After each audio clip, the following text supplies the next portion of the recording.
Assalamualaikum warahmatullahi wabarakatuh.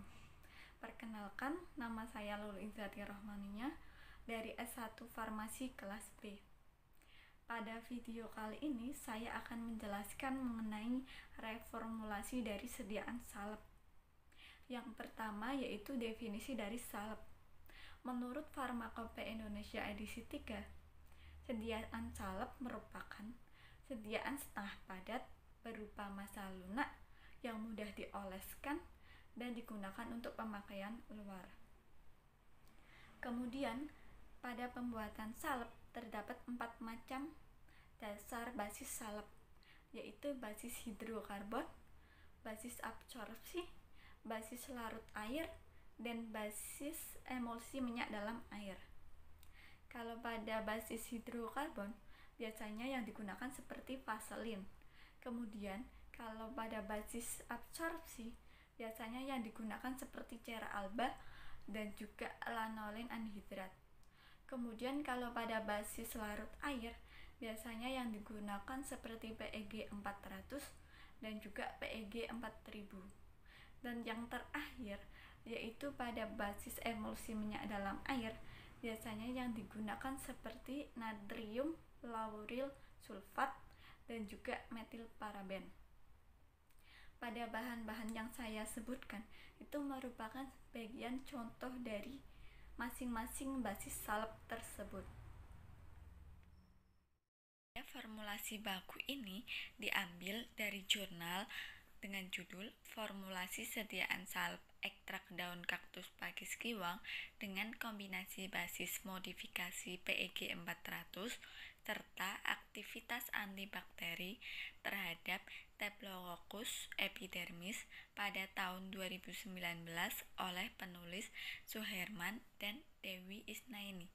Berikut merupakan penjelasannya. Pada formulasi baku, ini meneliti daun ekstrak kaktus pakis giwang dengan kombinasi PEG 400 dan PEG 4000. Ini berpengaruh terhadap stabilitas mutu fisik sediaan ekstrak daun kaktus pakis giwang, yaitu dengan ditandainya menurunnya viskositas, daya lekat, serta daya sebar pada hari ke-15 dan hari ke-30. Berikut merupakan formulasi bakunya.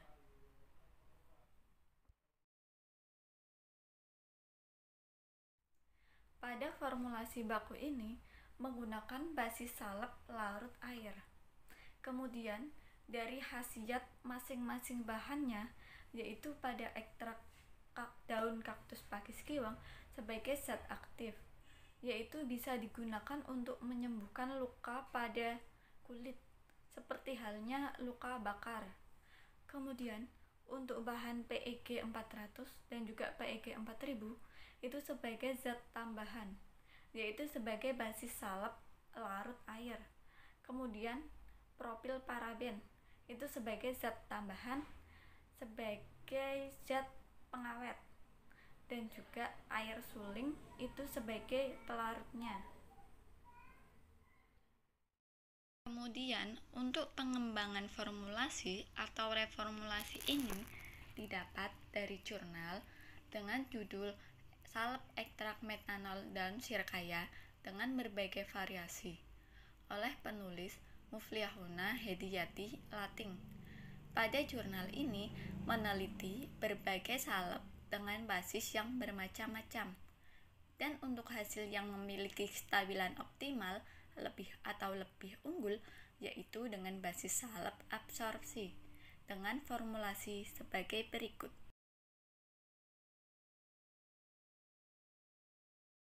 Kemudian untuk khasiat dari masing-masing bahannya, ada ekstrak metanol daun sirkaya, itu merupakan zat aktifnya yang dapat menyembuhkan luka. Kemudian pada bahan alfa tocoferol itu merupakan zat tambahan yang dapat memelihara kesehatan kulit. Kemudian pada bahan cera alba dan lanolin anhidrat itu sebagai zat tambahan basis salep absorpsinya. Kemudian pada propil paraben merupakan zat tambahan sebagai pengawet, dan satil alkohol itu merupakan zat tambahan sebagai zat pengentalnya, dan vaselin putih itu merupakan zat tambahan sebagai basis salep absorpsinya. Kemudian untuk penjelasan yang terakhir yaitu mengenai alasan-alasan dari pergantian atau penambahan bahan yang digunakan. Yang pertama yaitu ekstrak daun kaktus pakis giwang saya ganti dengan ekstrak metanol daun sirkaya karena alasannya pada ekstrak kaktus pakis daun giwang itu menyebabkan rasa ketidaknyamanan dan sulit untuk berdifusi jika diaplikasikan langsung ke kulit. Hal tersebut disebabkan karena viskositasnya yang tinggi, daya lekatnya yang lama, dan daya sebarnya yang rendah. Dan untuk alasan kenapa kok dipilihnya daun metanol ekstrak daun sirkaya, karena ekstrak ini memiliki khasiat yang hampir sama dengan ekstrak daun kaktus pakis giwang, yaitu untuk menyembuhkan luka, dan juga ekstrak ini tidak menimbulkan rasa yang ketidaknyamanan pada saat pemakaian, dan juga ekstrak ini dapat meminimalisir dari kekurangan ekstrak daun kaktus pakis giwang. Maksud dari dapat meminimalisir yaitu dapat memperbaiki dari kekurangan viskositasnya, daya lekatnya, dan juga daya sebarnya. Kemudian untuk pergantian bahan yang selanjutnya yaitu pada basis salepnya, yang awal mulanya menggunakan PEG 400 dan PEG 4000 saya ganti dengan alfa tocoferol, cera alba, lanolin anhidrat, dan vaselin putih.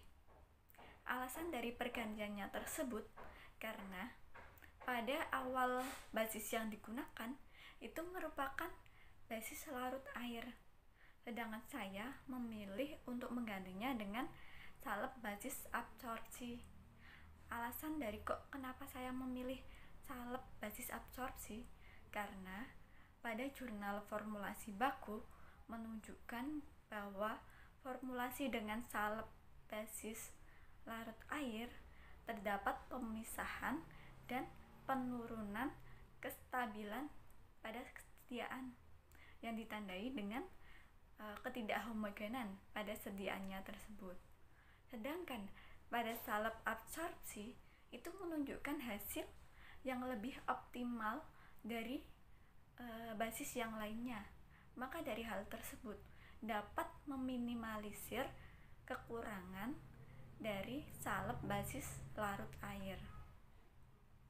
Kemudian untuk pergantian bahan yang terakhir yaitu ada air suling yang saya ganti dengan setil alkohol karena pada jurnal reformulasi menunjukkan bahwa kalau basis absorpsi itu pelarutnya akan lebih stabil jika digunakan pelarut setil alkohol karena dapat mempertinggi kestabilan, terus memperbaiki tekstur dari sediaannya tersebut.